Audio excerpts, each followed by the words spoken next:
An invisible force causes the spike to fly from Crinkle's hand. It hovers in the air, growing larger and larger, and then embeds itself into the bark of the giant tree.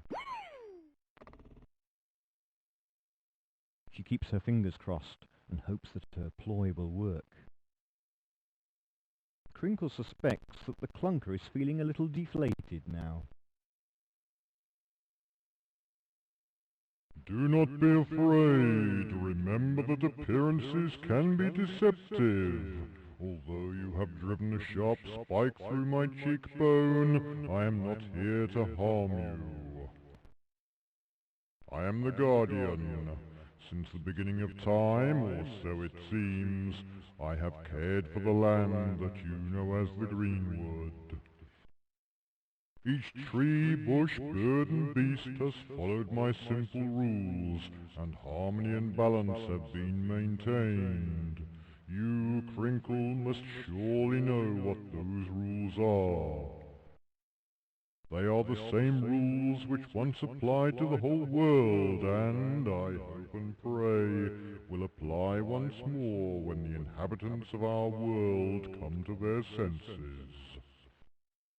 In the old days my powers were sufficient, but now that I am faced with the destructive forces of the newcomers, I find that I need help. You, with your innocent belief in all that is good and beautiful, are the one who can save the forest and beyond. You, in spirit if not name, are also a guardian of the Greenwood. I have a gift for you. From this moment on, you will understand the language of the Greenwood.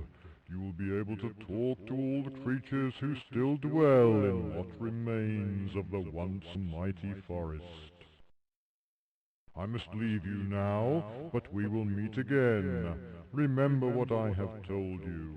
Do not always believe what your eyes tell you. When you find me next, I will not be as you see me now. There are many friends in the Greenwood who will assist you. They are the Crystal and the Bluebells, Moonglow by the stream, Saffron the miller, Mr. E at the Clunker factory, Django the painter, Flashney the weather watcher, and Blow-Diddley. You can click on the tree. The spike removes itself from the tree.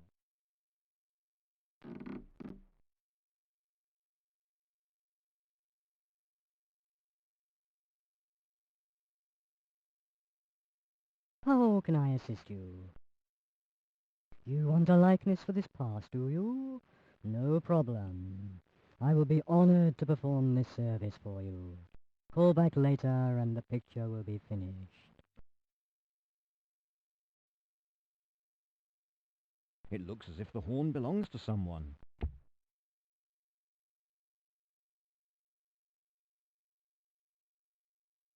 Allow me to introduce myself.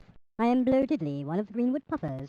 We excel at all activities requiring magnitudinous exhalations, or, as you might say, a big puffs. You have no doubt already surmised that I am an accomplished performer on the boom horn. I shall now demonstrate my aptitude for your edification.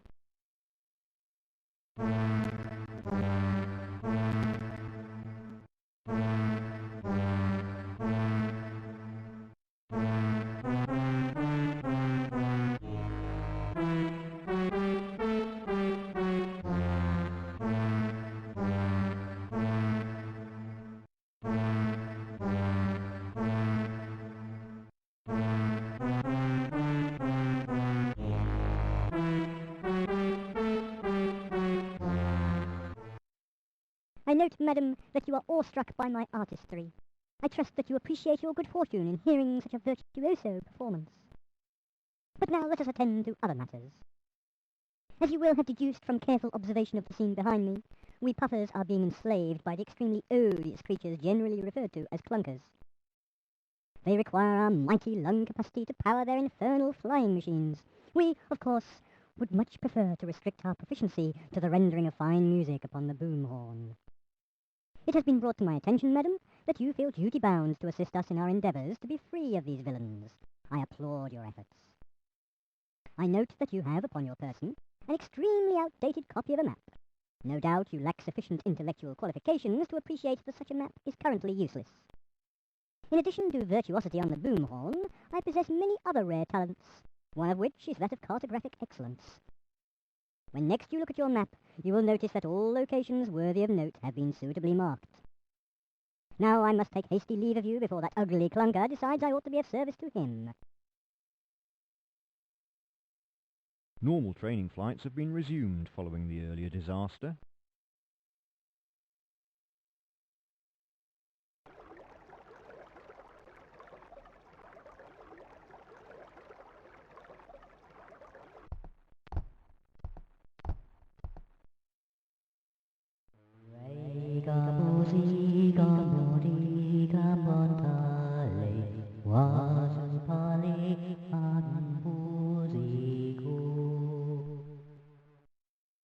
I must speak with you, Crinkle of the Greenwood. I am Moonglow, one of the few mist chasers still remaining here. I see you wonder why you have never before seen a mist chaser. It is not the fault of your eyes, for we are usually concealed from human gaze. Never before have I revealed myself to a mortal. I unveil myself now to aid you in your task. I must speak quickly, before that abomination returns. Listen well. Since time began, at each peep of day, we mist chasers have taken to the air to undertake our duties. Mist chasing is but one of our tasks. When the morning mists begin to clear, you know that we're at work. Besides mist chasing, each of us has other jobs. I am the flower maker. Since the destruction of the Greenwood began, our work has become increasingly difficult. The once clean air is now so laden with corruption that veils of gentle mist have become thick blankets of heavy fog. Many mist chasers have perished in their efforts to cleanse the grimy air. I fear the poisons will strike me too before I have seen many more daybreaks. As the flower maker, I would gaze at the beauty of the forest and shed tears of happiness. Wherever a tear fell, a blossom would later appear. But now I am the flower maker in name only. Look about you. You will see few flowers. How can I cry tears of happiness when the beauty of the forest is steadily being eaten away all around? Now that you have undertaken to save the Greenwood, I am happier than I have been for many a year. You have so filled me with hope that I am able to shed one last tear. Take this tear and keep it safe. You will know when to use it. The creature is coming back. I will see you again, but not here.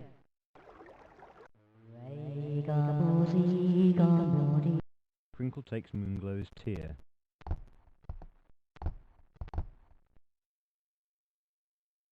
A twisty path, a waterless waterfall remains as a desiccated monument to the memory of Sparkling Brook. Help! Please help me. Please stay and listen to what I have to say. I am so dry. My throat is parched. My innards are dehydrated.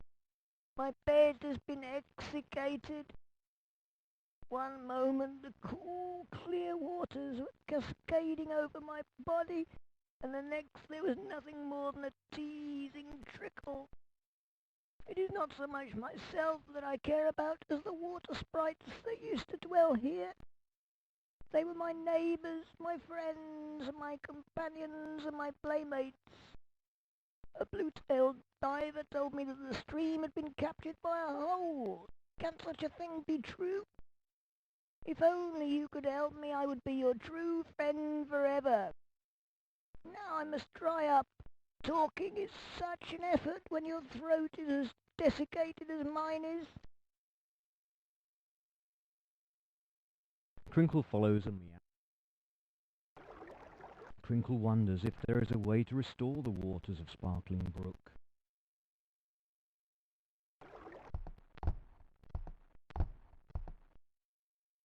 Crinkle manages to use the spike as a lever to turn the valve wheel. The clunker is looking for the saboteur who Crinkle gazes in astonishment at the transformation which has occurred. It's you again. I hoped you would return so that I could thank you. It's not only you who have returned, but my water sprites as well. See how happy they are now that the waters are restored? I promised that I would be your true friend forever, and so I will. As a token of my friendship and gratitude, I have a small gift for you. I will give you a fairy mist flower. If ever you find yourself in a situation where you don't want to be seen, just crush the flower in your hand. The flower releases a fine, reflective mist, which coats you from head to toe and acts as a mirror. It is almost as if you have vanished. Handle it with great care, and use it only when it is absolutely necessary.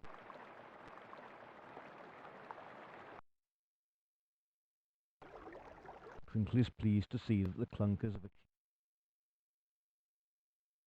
According to Crinkle's map, Crinkle follows a leaf stream. The path leads to a marshy area.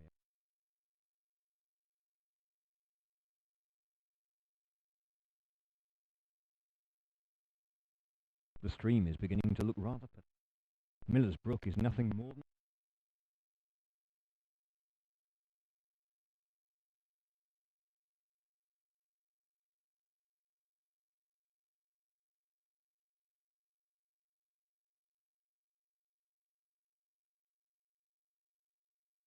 Crinkle cannot begin to imagine what's in it.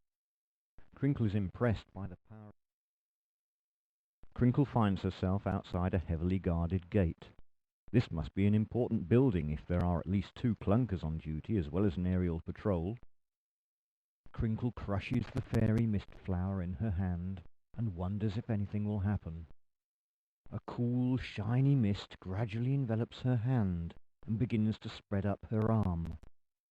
As the mist reaches her face, Crinkle notices that it carries a faint perfume. Looking down, Crinkle realizes that she can barely see herself. She decides to clamber over the gate before the effect wears off.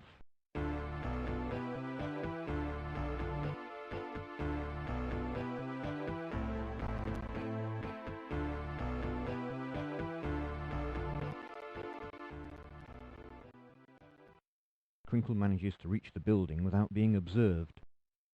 Still virtually invisible, Crinkle slowly turns the doorknob and gently pushes the door.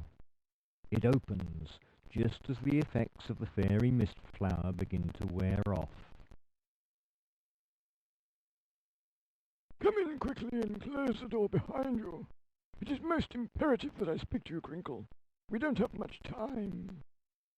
Who are you? How do you know my name? You seem to be expecting me. You can call me Mr. E. Yes, I have been expecting you. Using Hawk's spy eye, I have been watching you for some time. What's a spy eye? It's an infernal device that allows Hawk to watch people from a long way off. I'll show you in a moment. First, I have to give you some vitally important information. I, unfortunately, have to work for Hawk. The villains have kidnapped my children and will do them some harm if I do not cooperate.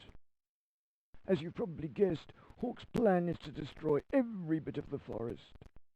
They intend to build a huge industrial complex and complete it before anyone starts to question their activities.